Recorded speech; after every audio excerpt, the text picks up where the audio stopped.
Yeah, hello. Hey. Hey, how are you doing? Hey, doing good. I briefly forgot where we do these recordings. I was like waiting and we were on Discord channel. Yeah, Discord's got a funny layout like that for whatever. Yeah, it's like people and then servers. It's an interesting concept. Yeah, At first, server, like, at first the name server threw me off because I thought, like, oh, that sounds very expensive and like proprietary, like servers. Like, I was like, how much does it cost to run like a Discord server? But it did just mean like a group chat that people can join and leave. Uh, yeah, And then, interesting. but I yeah, it's feel like interesting how like yeah, DMs are like present also, but they feel a bit like off to the side, like the direct messaging somehow. And then it yeah, yeah, whenever it's like you're trying to like coordinate with people, it's not very intuitive on Discord. yeah, yeah. It's interesting. Yeah, the DMs being confusing. Yeah, and like I feel like the I have only begun to realize like, oh, you could just like spin up like a random Discord server. Like it's not like I Yeah. don't know, a big deal. Um, yeah. Yeah, it's Yeah, weird how's that your I would be very tempted to like make every direct chat also like a server, like a uh-huh. temporary server that just holds like the messages that like I feel like we should be able to easily like if we message each other, that should be like a full-fledged server that just doesn't have like any channels and then we can Mm, create like from that direct message you could invite other people and add channels and there should be like no like a minimal server should just be like a direct message or whatever. right. It's weird that even it seems like a fumbling that there's a separate thing like that. Yeah. Yeah. I But then I don't know, agree. like if you look at like Messenger, you can do like group chats, but then it's like what if you want like a group chat with like roles and channels and bots and everything, then you can't really have at some point, it's you have to have like several group chats and you want them bound together. Uh, it's pretty interesting Yeah. what Discord's done. Like from like before time, like before Discord existed, someone had like the vision to shape like communication in that way. Yeah. Super. I remember the first time I used Slack at a job and I was yeah, that was kind of mind blowing. Mm. Um Yeah. yeah, and I feel like I'm still despite using it like a fair amount, I still feel like I don't like understand Discord. But it's to me I kind of use it the same way as Slack, but I feel like it's like a lot more than that or different. I don't know. Yeah. Yeah, I've never used Slack that much.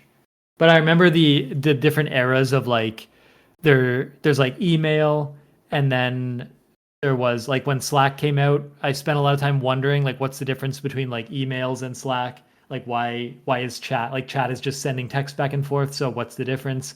But then it is seem fundamentally different. And then I remember when Messenger released like groups as a feature and I thought like why Mm, would anyone make a group, like why not just message people, but then now I have like several like messenger groups for different things, and right. it's interesting how yeah it's like people like watch how people communicate and then they mimic it and it works or it doesn't. And the whole like I've never gotten into like when Twitter was big or Blue Sky and stuff.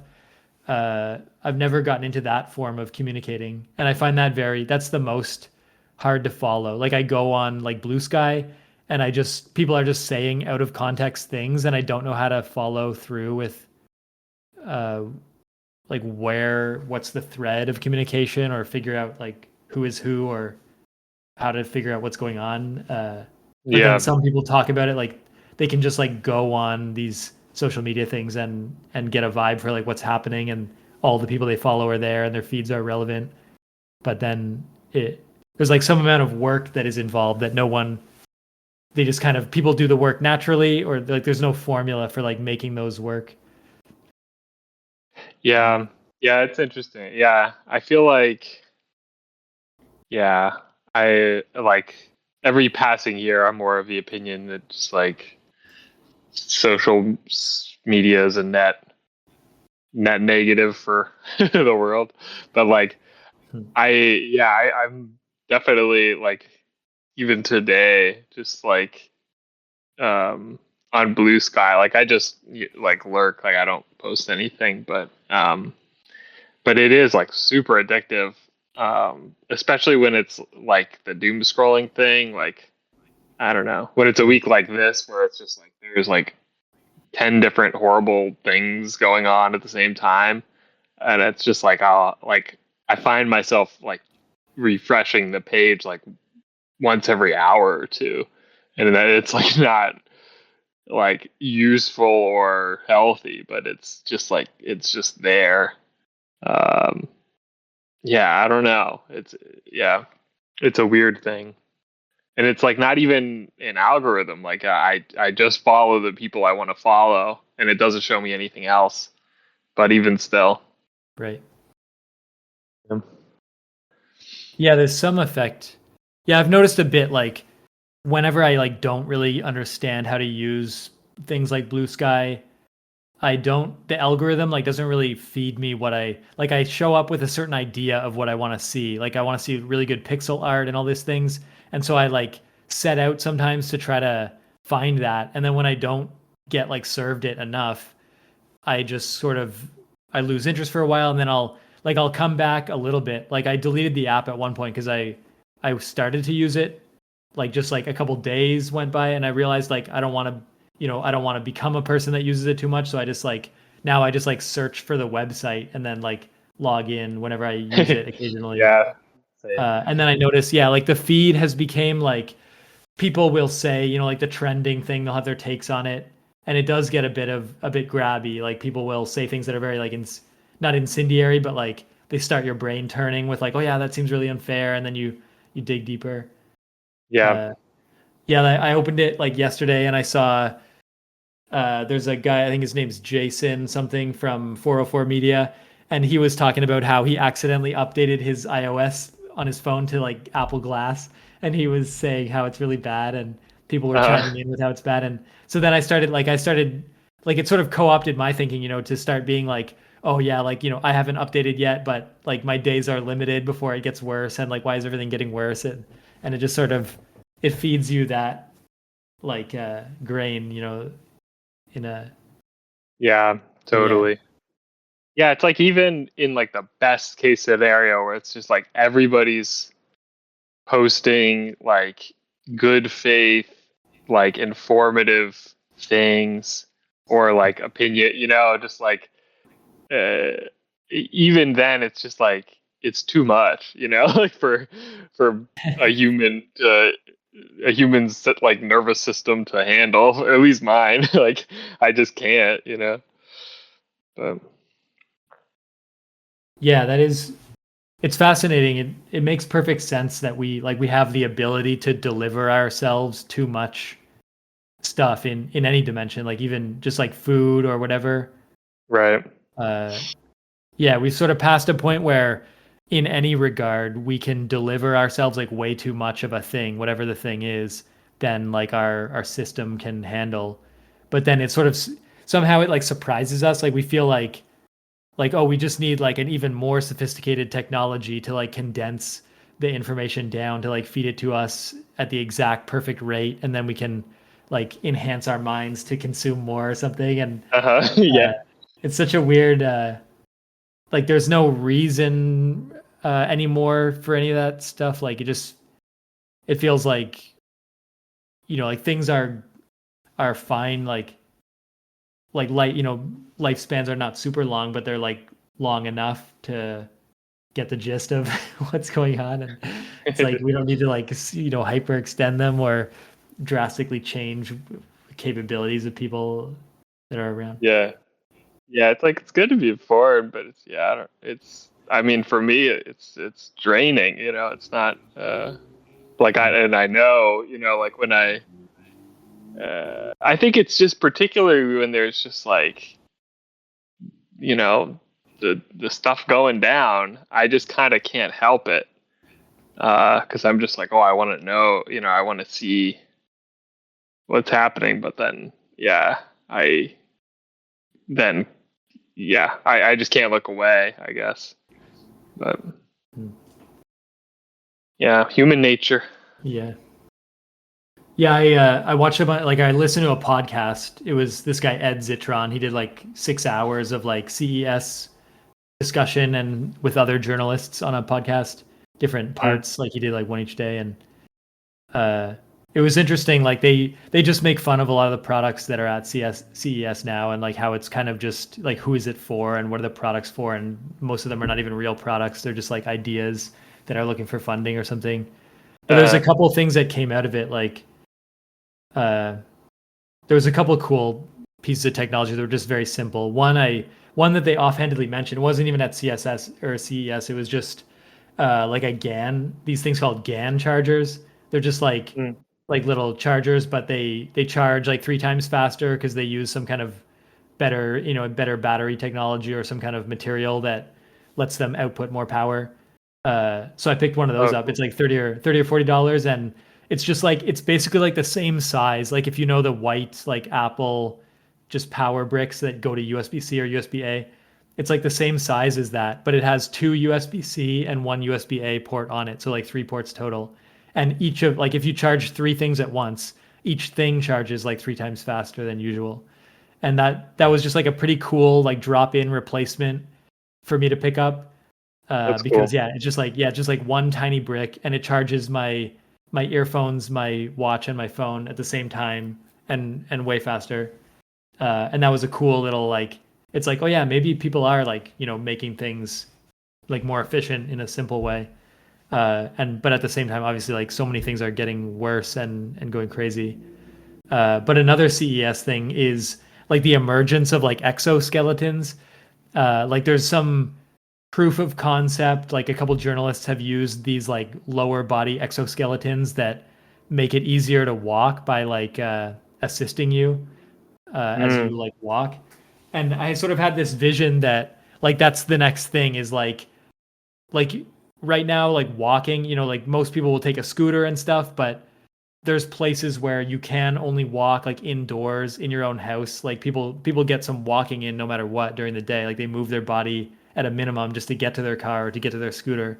But in the mm. future, it's like there could just be kind of exoskeletons, and that means like most people in a marathon will be wearing exoskeletons, and anytime you're walking anywhere, like the person next to you will be going like 10 times as fast and in an exoskeleton, and uh like all and, the turning and the stuff will be like it'll be like football level like forces on the body that people are just like kind of having these things like navigate for them maybe even or something. And I just sort of wondered uh like the people in the future have it pretty rough. Like there'll be like rampant lying chatbots and suits that will walk for you, and uh there's just like a list of things that are like trying to get in there and like prevent a human from just being in their own body in the world. Things that are trying to like be like the middleman between you and reality. Uh, Yeah, and that seems like it seems like not.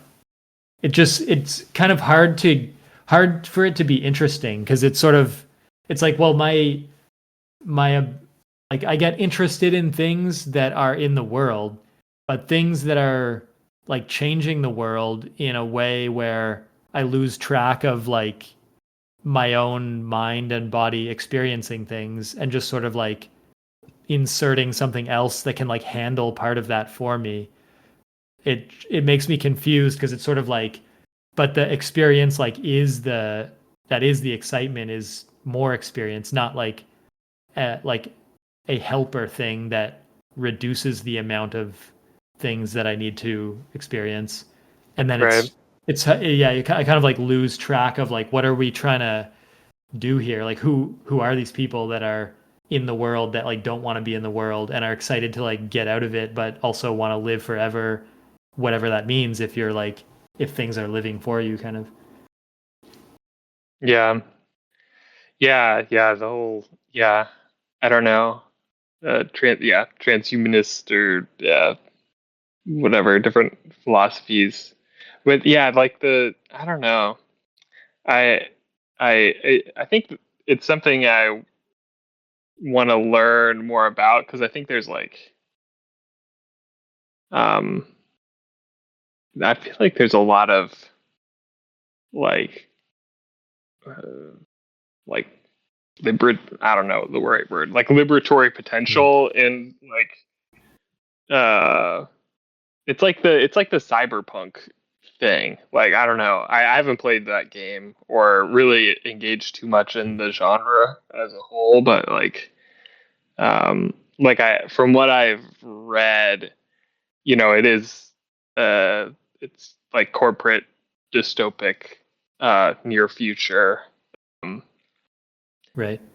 and but people have written about like the ways in which there was some good article that was talking about the ways in which like the ability to modify one's body in the game like actually like held a lot of like meaning to them and uh like yeah, so I don't know, I think it's complicated, but Hmm. certainly like the you know whatever billionaire people that want it just to for themselves and to like you say like sort of um, defy death and all that, like that's like feels like a different thing, I guess, than like, oh, like maybe it grants Hmm. like this exoskeleton thing could give people the ability to walk, like that type of thing. um, but yeah, I'm out Yeah. of my depth, but it's just something I've been curious about before, but haven't really engaged with much. Yeah, there's a whole space there that I've tried to think through at different times with like different conversations I've had with people. One thing I thought of was like at some point, like basically at some point there was no roads and no cars and no sidewalks, and then there were like sidewalks and roads, and then sidewalks got like a shoulder. So there was this point where like, all of a sudden the sidewalk was a bit raised and there was the road and the sidewalk. But then they had this like innovation where they dipped like the corner of the sidewalk, and then people said that like they're like, well, for like basically for wheelchair access to get from the road to the sidewalk, you need like a sort of a dip in the shoulder of the curb that creates a ramp. But then they're like, and this is an example of how after you make it accessible for like wheelchairs, now all of a sudden people with strollers can also like use it. And they use that as an example to say like it's an accessibility like decision that wouldn't like all of a sudden unexpectedly like benefits like Mm, anyone as well. yeah. Um, but I sort of wonder like it's like to me it's sort of like we don't like in my mind we didn't need the cars to begin with, and we don't need to raise the shoulder of the sidewalk or to have a sidewalk or to have roads or cars, but we decided like we kind of made life like from me as like a walking person, a human that like walks around, life was made quite difficult by the existence of roads and cars and sidewalks at all. And then to sort of say that like but now we've decided like now we're gonna do the work to make it possible for like people to walk around. And it's sort of like, well, it already was like that's all we did, and like people in wheelchairs would have no problem if there wasn't like these things that we built to stop them from getting around, and then we added in affordances for them to get around, and then we like pat ourselves on the back for it. But really like Right. it's still not like it's punishing to like certain corners of downtown or whatever, like it's extremely punishing to be outside of a car at all. And you know but it sort of just feels like we've carved like this very narrow like path just to say that it is theoretically possible to do something, and then by often like that they're like that's good enough kind of. Right. uh and so then I'm just left sort of like confused about uh like just the framing of it all. They try to sort of play these cards where they're like they sort of make the world in their design, and then they like realize that you could attack them because you can say, well, this is not accessible, so you're bad people. And then they just put in like a little affordance, and then they're like, look at how thoughtful we are to put in that affordance, and also like it has this, they just start layering on like additional benefits. uh but then you sort of step back and you're like, this is not designed for like humans at all. Uh and then it's just sort of confusing, like it's like, but everyone's like, humans built it, humans are using it, humans are everywhere. Why is it like this? uh it just, and then I'm left sort of just confused about, like, similar to the what I was just recently saying, like about what the goal is or something, or whose benefit is or Uh, something like that. Yeah. yeah. I think that's a great like thought, and like yeah, it's the something about like limits of imagination, and um like now I think it's like hard to for most people, like I would say like living in the US at least, like it's hard to imagine a society like our society without cars. So then like that no longer can ever become like a political demand, like or maybe someday in the future, but it's like it is like a speaks to like the battle of the imagination uh being important. um and like yeah, the uh like I don't know, like with the uh accessibility measures, like I think the framing is like so important for like all, I don't know, for all like half measures, like like do you frame this as like harm reduction, where it's like, okay, this is like a thing that you know helps in the short term, but it can't be the long term fix. Like the long term fix is like better public transit, like other options, things that don't cause pedestrian death or like endanger, you know what I mean?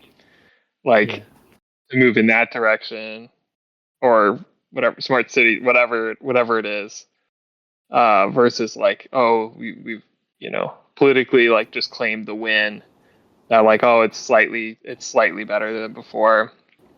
um and Yeah. in maybe some of these things, I don't know, I think in the case of like, maybe it's case by case, but like for the uh being able to access the crosswalk, like um I wouldn't call that like a reformist reform, but like there's other things that like I don't know, like things where it's like, uh we give a bunch of money for a topical example to ICE for training or whatever, and it's like, oh, that's actually kind of just legitimizes it. Like it's not like, Yeah. yeah, I don't know, like it there's like the thing about reformist reforms and non-reformist reforms, where you're like, reformist reforms like it just legitimizes the institution, um and isn't actually gonna like, uh yeah, like it just further entrenches it, even if you um yeah can claim that it is might make things better in the short term. Yeah, that makes sense. Yeah, these are very interesting area. Like they're sort of like it's very adjacent to like the bad side, which is like double think. Like how like everything has like two meanings and nothing means anything, and everything can be like twisted to mean a different thing by like whoever's in power. But then but then right up against that, there's like this like academic nuance of how like figures, like I watched that creator like FD signifier or whatever it is on Yeah, YouTube, and he's often showing like what I thought were like role models for certain communities, and then showing how like the if you look into the details, it kind of does the opposite of what you sort of expect on the surface. And that's very like that seems important because it's sort of like he's got like a very clear like movement that he wants to advance, and people that appear to advance the movement for 99% Yeah. and then deviate at the last 1%, like they're not useful because they're not landing like the points they're like scoring along the way or something, and therefore it's just a distraction. But it takes like a really heavy like argument and a lot of time to like really piece apart, and like a lot of close watching to figure out what is like 99% looking like it's gonna do something and then what is actually doing something.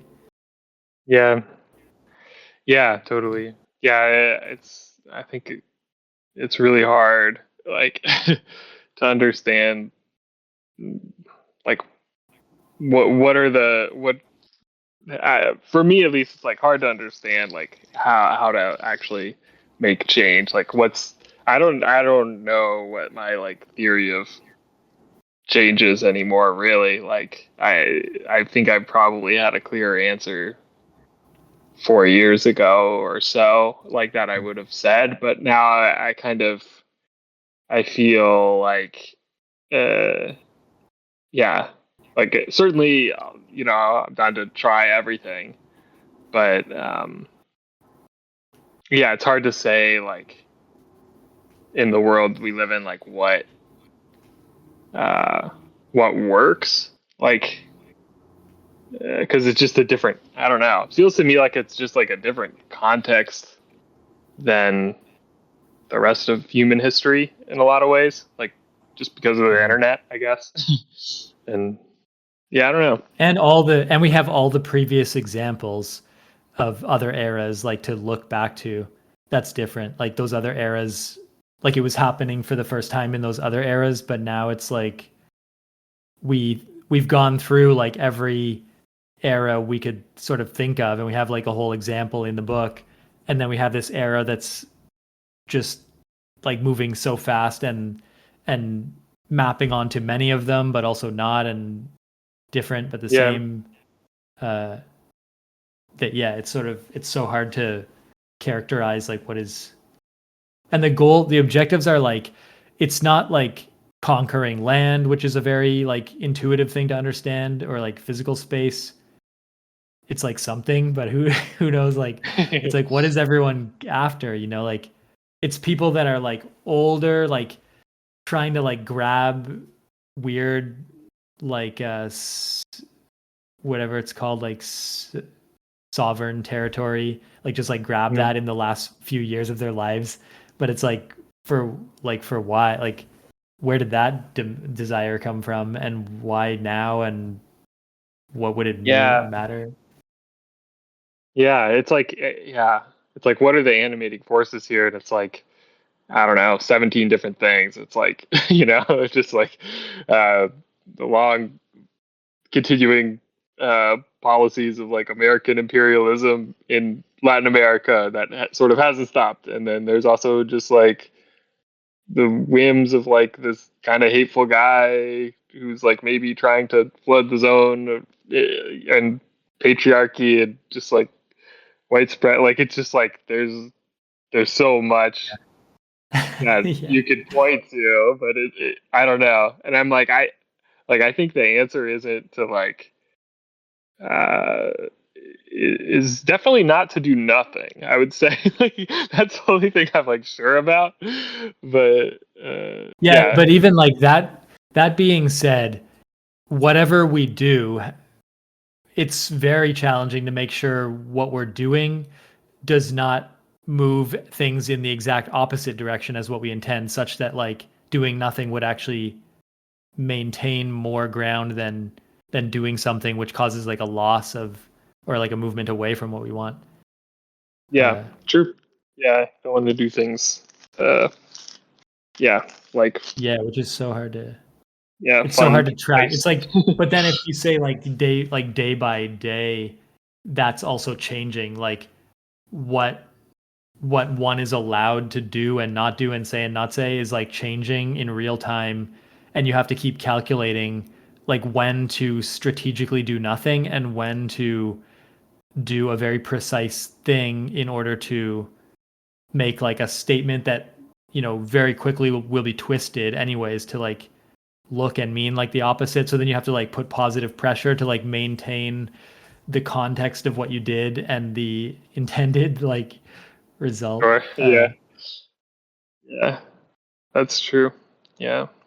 Yeah, I was wondering, like I don't know, I have a very hard time like compartmentalizing stuff, but I saw like a recent MinMax episode, like they talked about like Minneapolis, and that was interesting to hear like how close to home a lot of these things are for them, and how Yeah. they have feelings about it. But then like you wouldn't, like if you skip that one episode, you wouldn't notice, in my opinion, like anything off. Like the content is still positive and still on the same cadence. And I found Yeah. that like that's something that the I feel the cohorts or maybe any successful like sort of stable public personality, of which like everyone on podcasts is one of, they have like a good ability to like stay on message and compartmentalize how they're going or how their day's going, how they're feeling, and just kind of like perform whether or not.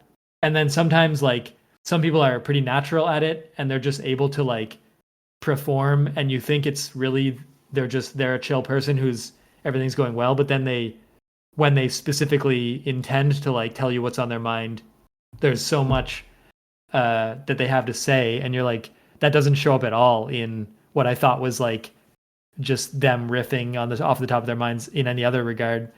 Uh, Hmm. and that's in. But then it's funny. It reminds me of what Ben says about how he doesn't like actors, because you watch an actor on a talk show and it's like not them. It's like it's the acting version of them, and they're gonna look as authentic and charming as they need to, and you'll never know Yeah. if it's real or not.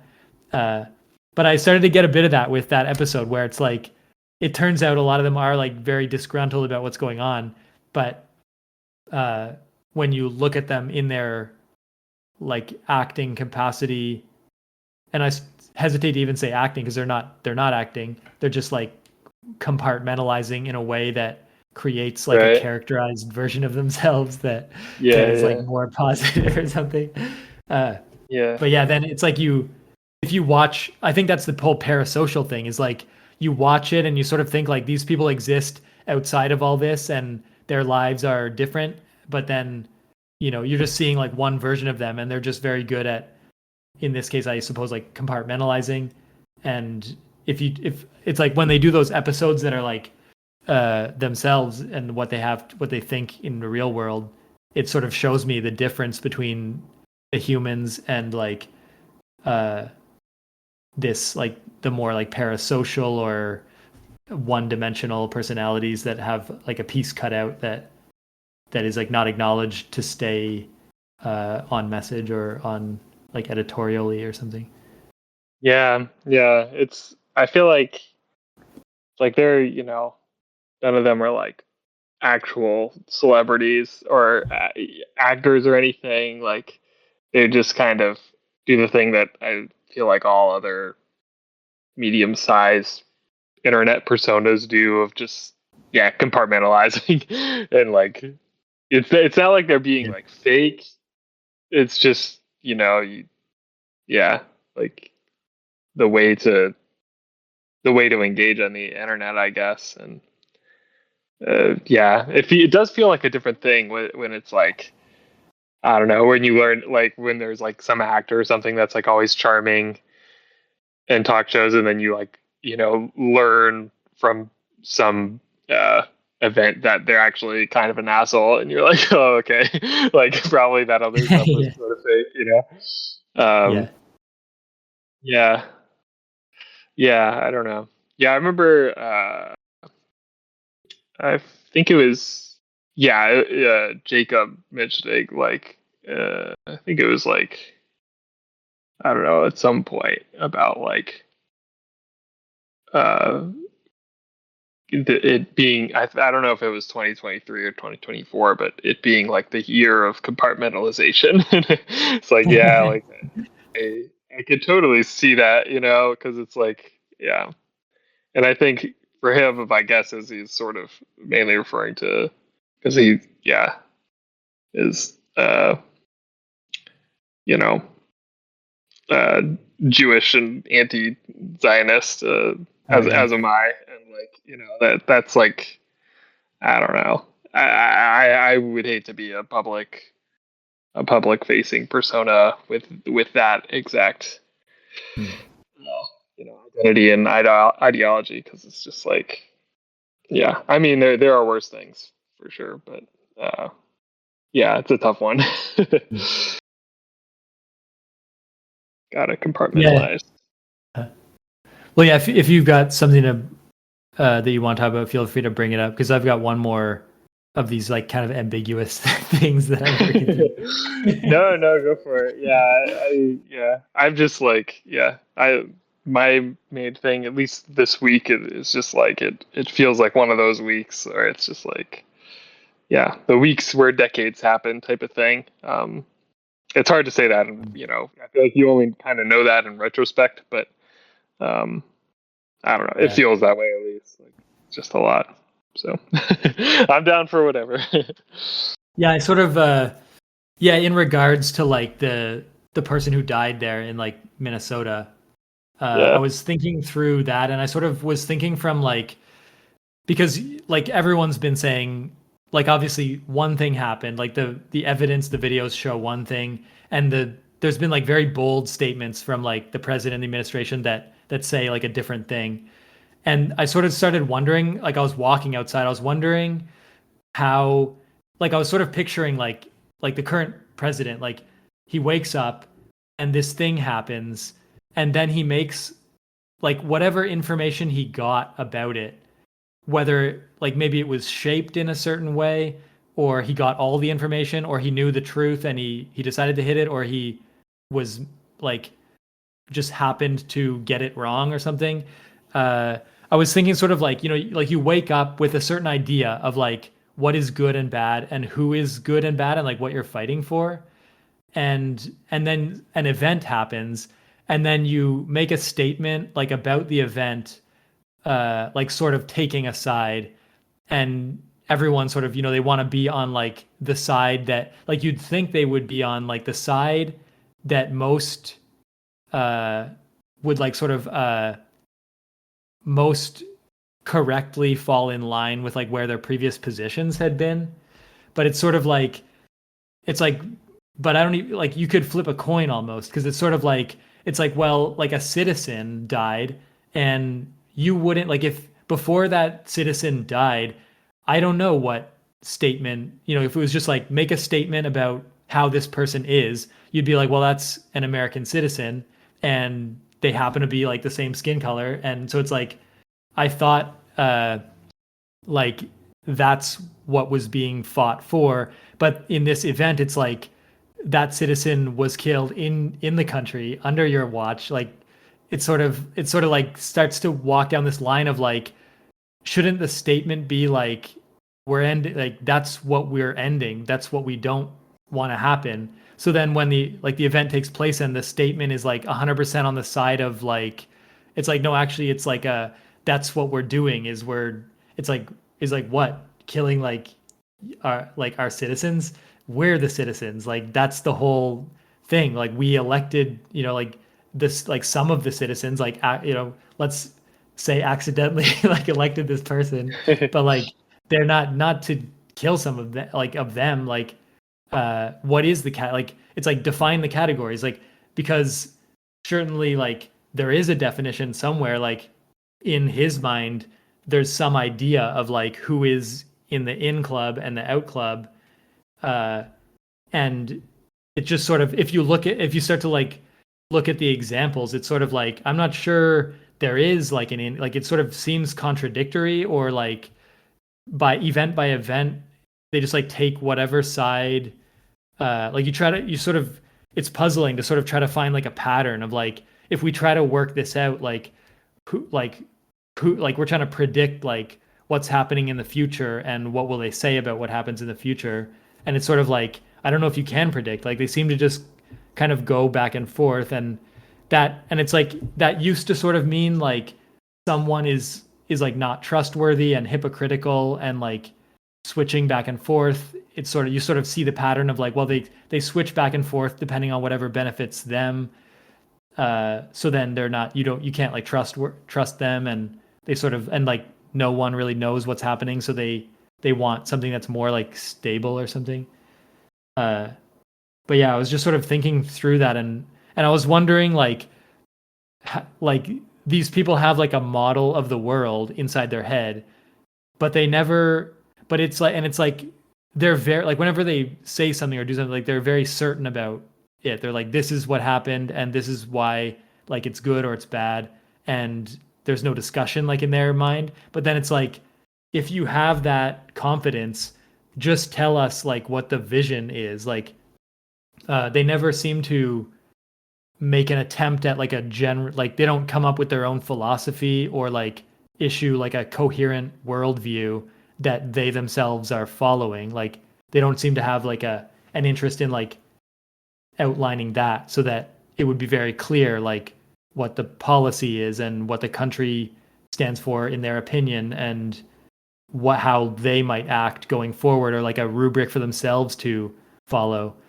uh and that I guess was the thing that was confusing me, is just it's like these people are doing things and they're confident, but they don't seem to be having this desire to like paint any sort of larger picture that I assume would benefit themselves. It's almost like they it's like they want it to be a gray area, but then that's like what human would be satisfied with, just like let's just operate in a gray area and just go off of whatever the latest like tweet was. And it's sort of like, but that's not even helpful to yourself. Like wouldn't you want to just put some structure like into that space? It just seems like a Yeah, very like it's a hard thing to comprehend. I agree. Like it does seem like as of very recently, like the pretenses are slipping away, which I think is like kind of alarming. I don't know. Yeah, probably there's people that like study authoritarian movements and like I don't know, like the different types through history and like what they do to like I think the in group out group thing is like probably important where it's like when they, immediately the vice president goes on television and is like actually like she was a domestic terrorist or like, whatever. It's like okay, like though that's like clearly like a test, like are you just gonna yeah like we can watch the video but it's just like oh no your eyes deceive you type of thing. um Mm. but yeah I don't know like the stuff like with Venezuela it's uh, like it used to be for like all the dozens of uh American interventions in Latin America in the 20th century or whatever, like there was always like pretenses of like, oh, we're like, helping the people uh, in some way or another. But this time it's just like, yeah, no, we're grabbing the oil, like it's like Yeah. you just said the quiet part out loud, which is like, I don't know, like, uh, yeah, I think that's becoming more, and like the DHS, I sometimes have seen they will post things where they're just like, yeah, like I don't know, like we're trying to uh, get rid of the 100 million Americans who aren't actually Americans or whatever, and it's like, oh, okay, that's like not, like you've gone to like the true thing that at least Stephen Miller thinks or whatever, like uh, that's sort of animating the ice stuff. But uh, I don't know, yeah, that you could just say it out loud, um, like that. But I don't know. I mean, it seems like it's like who knows what will happen, but it seems not very smart to me, like to just to drop all the pretenses. Like I feel like the pretenses, at least currently, are kind of important to maintaining, I don't know, some some uh, Yeah. idea of rationality or like a coherent thing. But Yeah, I guess it does seem like it felt like during COVID, like everyone either had COVID or knew someone who had COVID.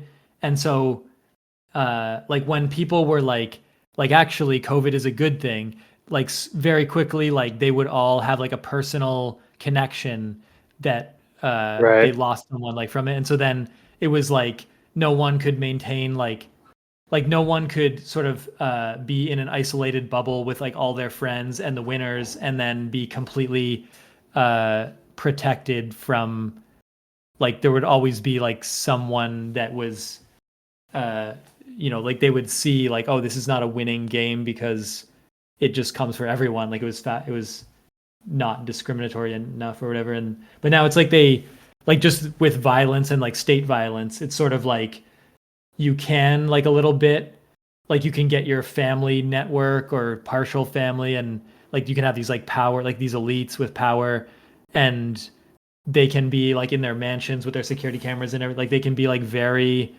separate, uh and they can be on yeah, like $100 million, yeah, like they can be like their world is like yachts and planes and stuff. uh and so then they can like do things constantly that cause like you'd think like they're breaking like the world in such a fundamental way that it's like surely by now like even every one of the elites and everyone knows someone who like had an annoying thing happen such that it would trigger that reaction of like it's like, well, wait a minute, if I do this it's just gonna like bite me in the ass like right away, so I wouldn't want to go down that road because it's counter to uh like it's like sure you'll have power but the thing will be totally unstable such that you won't really have anything in the end, like you'll rule over nothing. And but it's like at what point do they realize that and then realize like if you want there to be a kingdom left to rule over you have to like ease off a little bit or something. uh yeah. I don't like know. you'd think Yeah, it's weird because it's like I feel like I don't know, the people at the very top. It's like I don't think they'll necessarily Hmm. see consequences in their lifetime, like especially the older people.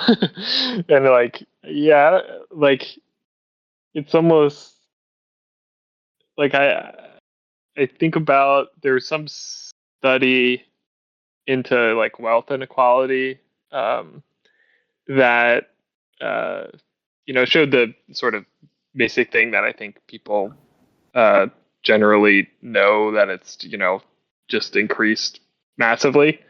Um, More recently, it's like accelerating, um, and particularly for the top of the top.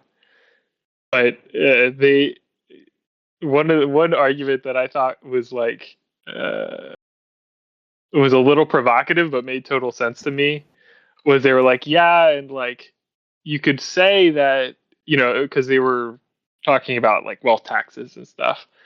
And like, even if like this wealth tax, like, even if you think it just burns money, like it takes Right. money out of the economy from billionaires and like, gives none of it back, that would still be a good thing, because the political effects of like an Elon Musk having this much power in a society is like extremely bad for that society. Like like so it's like almost like a it's outside of the societal, like this economic lens, like it expanded to like societally, and it's like they were so right, like he was like so important in the last election. Like like they called that one, That's funny. Oh yeah, continue if you got more. no, that's basically Yeah, it. when you said that, I was thinking of the analogy of like the One Ring of Power in the Lord of the Rings. like they just threw it into the Mount Doom and destroyed it, and that was like a net positive because they got rid of the Yeah, yeah, power. But it's like, yeah, it's like yeah, Frodo wasn't on a quest to like bring that ring back to the government, like divide it into little pieces and hand it out. Like it was a quest to just yeah, destroy it. yeah.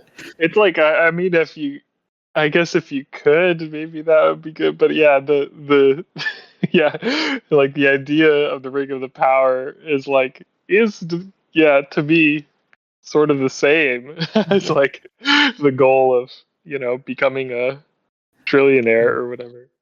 I want to see a Lord of the Rings parody now though, where the whole movie is just an argument about like it's like, well, Sauron should pay a small 10 to 20% tax on the ring's power, which is distributed around. Yeah, that's pretty good. That's quite good actually.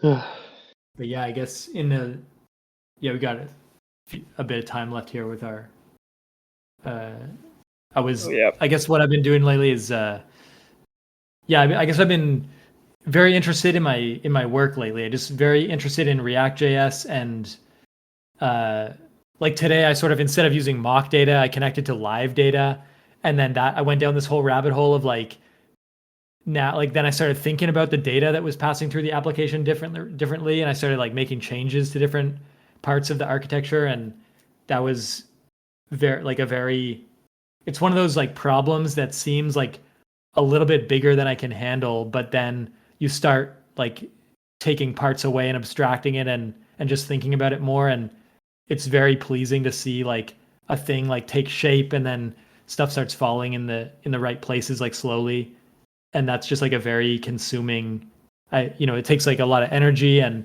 I feel like I'm not left with as much time to like do side projects, but it's like pretty rewarding to like work through what feels sort of like a puzzle like that. But Nice. Yeah, that then sounds fun. yeah, one thing I did do is I designed in Figma like sort of a new version of my personal like website that I use as like I link to different places. I have like a portfolio kind of thing. Uh, and I came up with something that like looks kind of, I think, visually good. Right now it's sort of black and white, and it just like the spacing turned out well, I think. And my concept is I'll have like a few designs or patterns throughout the site that are like maybe subtly interactable or modifiable. Like otherwise the site will just be like links to like different places that like itch.io and YouTube. And then there'll be like some like nice like pattern, maybe some like mathematical based like patterns for the backgrounds.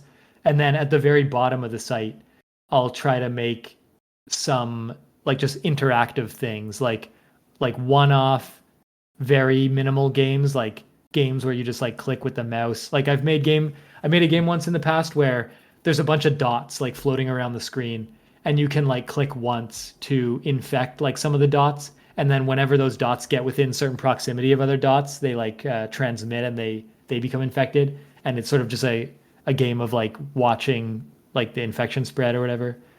Mm. And sort of little simple concepts like that. So then that'll be like at the bottom of the site.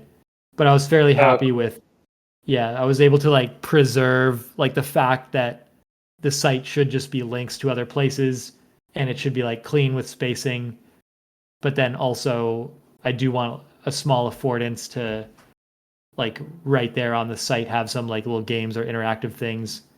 But then that's an interesting thing because sometimes like I'll kind of go crazy and I'll write like a really heavyweight game that does a lot of processing.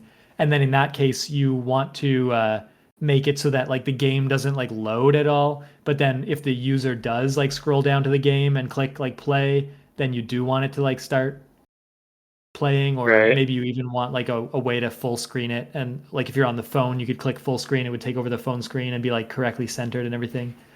So that stuff is always challenging to make like the experience good.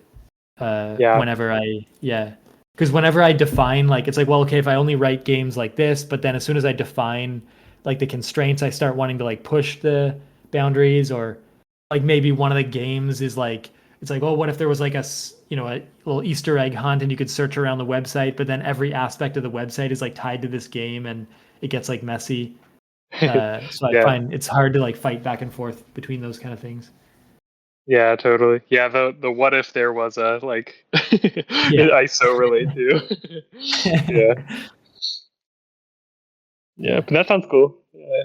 I look forward to seeing how that turns out. I feel like yeah, that's a good vision. A good like yeah, sort of practical but still like artistic. Yeah.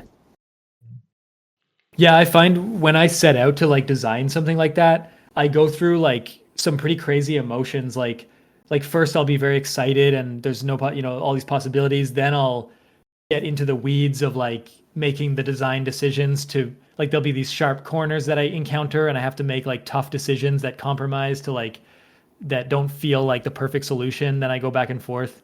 And then it drains like a lot of energy just like sitting there sort of thinking like, am I going to be able to like come up with something like whenever there's like a blank page and then I come up with something and it feels like, well, now it exists, but it's not the amazing thing I thought and it represents me. And so then what does that mean? And it's pretty crazy but then, yeah. So then when I finally get like a design that moves a little bit forward, it's like, well, it's like, thank goodness, like I got past that. Like I thought I would be like Uh-huh. stuck, you know. Yeah. Yeah. Sounds gratifying. Yeah.